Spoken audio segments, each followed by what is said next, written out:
Hello everyone, this is Deborah Richardson, and today I am putting the AP in Happy where accounts payable teams are empowered to protect the vendor master file from fraud. This podcast will give a voice to accounts payable team members by talking about the growing reality of cyber attacks in their world and which vendor setup and vendor management techniques they can apply to protect the vendor master file from fraud. Stay tuned. On today's podcast, I'm going to talk about maintaining compliance for a U.S. sanctions list, the OFAC SDN list. And if you only check vendors against this list at the time of vendor setup and then forget about it, you need to listen up. I'm going to talk about why you need to monitor existing vendors, give a couple of examples of penalties and their amounts, and then I'll talk about how you can monitor your existing active vendors.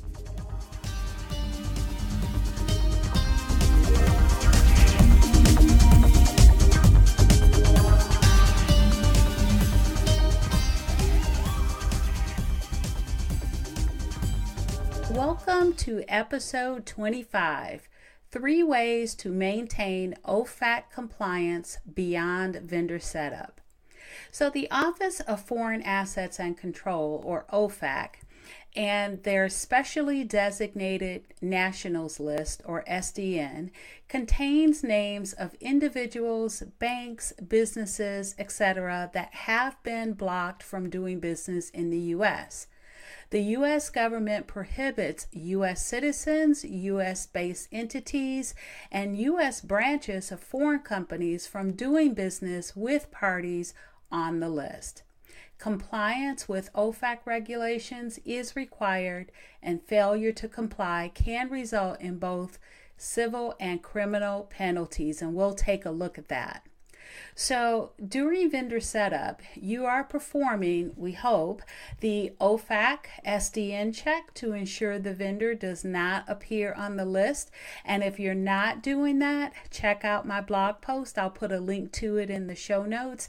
And I have actually 2 blog posts. One, they're both for US-based entities, and it's to identify what validations you need to do for setting up US vendors, and then also for setting up non-US vendors. So I'll put links to both of those in the show notes. Back to during vendor setup, if you are checking the OFAC SDN list at the time of vendor setup, that's great, but the compliance is just beginning. Why monitoring of existing vendors is required. Now, to answer that question, let's look at OFAC. So OFAC regularly updates that SDN list, which means a new vendor you set up today can be an existing vendor that may be added to the list in the future.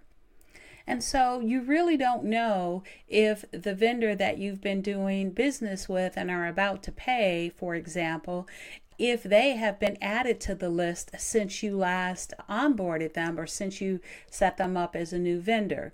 And so what happens if you pay that vendor and that vendor is now on the list? So let's take a look at, I'm going to read something from the U.S. Department of Treasury's FAQ site, which this is the site for OFAC, and it's a response to a question of how much are the fines for violating these regulations. And the answer is, and I'll read it, but I also put a link to it in the show notes, is the fines for violations can be substantial. In many cases, civil and criminal penalties can exceed several $million. Now, if that wasn't enough to scare you, listen to the next part.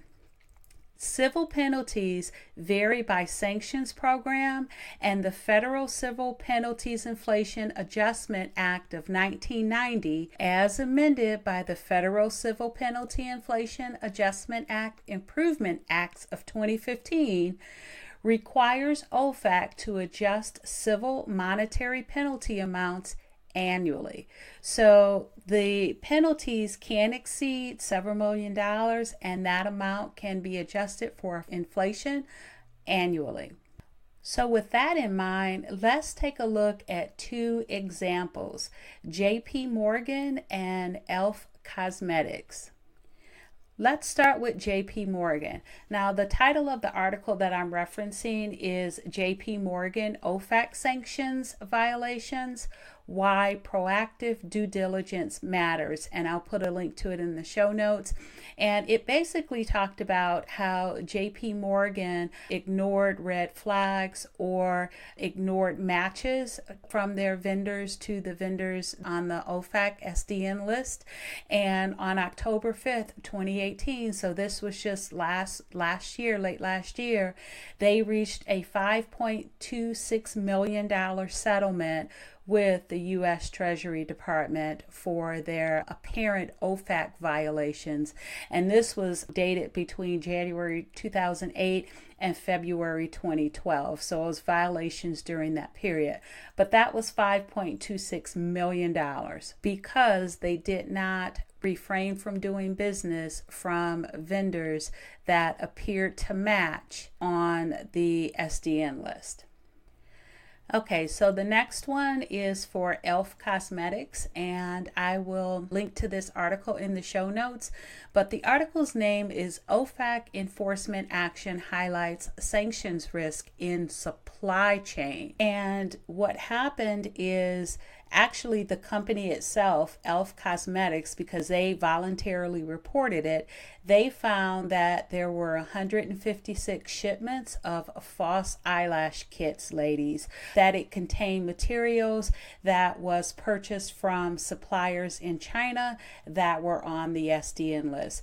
And this highlights what we already know in our supply chain is that we are not only responsible for ourselves as companies, but we are also responsible for the vendors or the suppliers that we do business with in our supply chain. So that fee or that sanction, they announced a $996,000 settlement with e.l.f. Cosmetics. So that one was close to $1 million. But what's great here is that there was a $2.2 million base penalty level that was reduced because e.l.f. Cosmetics put some mitigations in place to prevent that from happening in the future and causing violations. So it was reduced down to the less than $1 million. But it started off with a high base of 2.2. So those are just two examples of high fees for OFAC violations.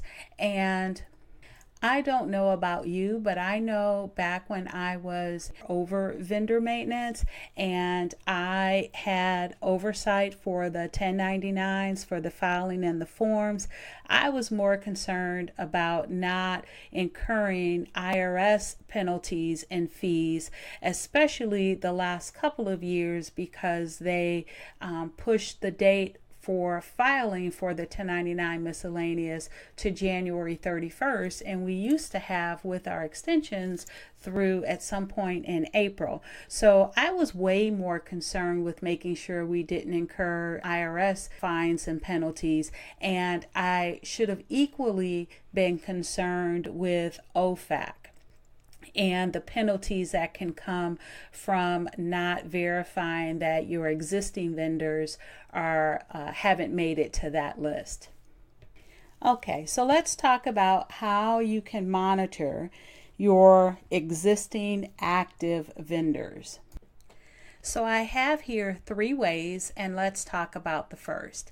And the first one is the OFAC webpage or site itself on the U.S. Department of Treasury site.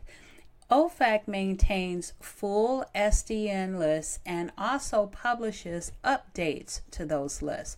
So both the full list and the list of changes are available for download in both PDF and text formats.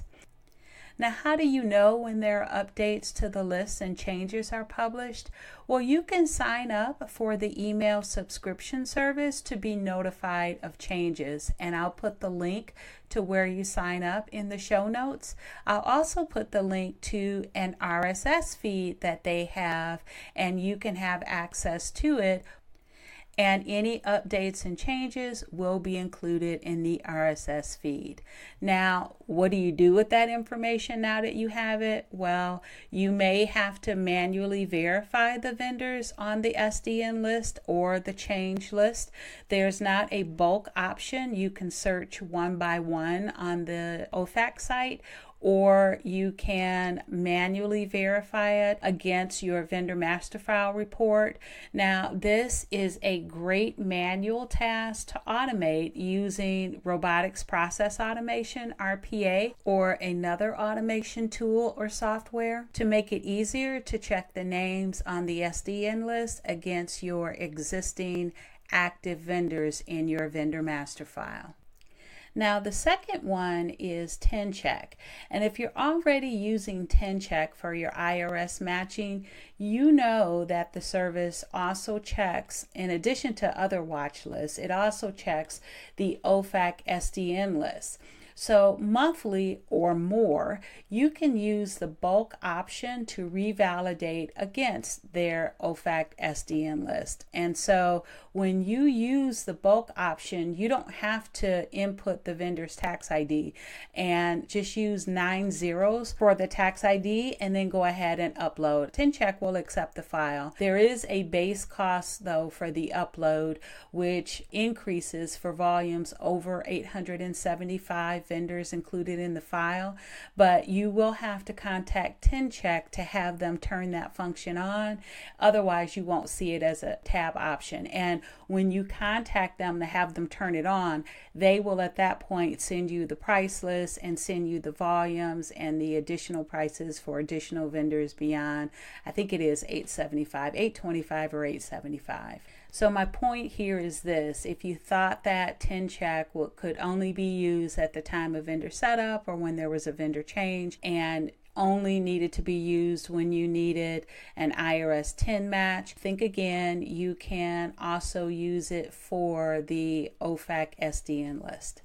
So the third way, and let me just say beforehand that I intentionally put these in a specific order. I had OFAC first because you're getting the information from OFAC, and OFAC is free, so you don't have to pay for that.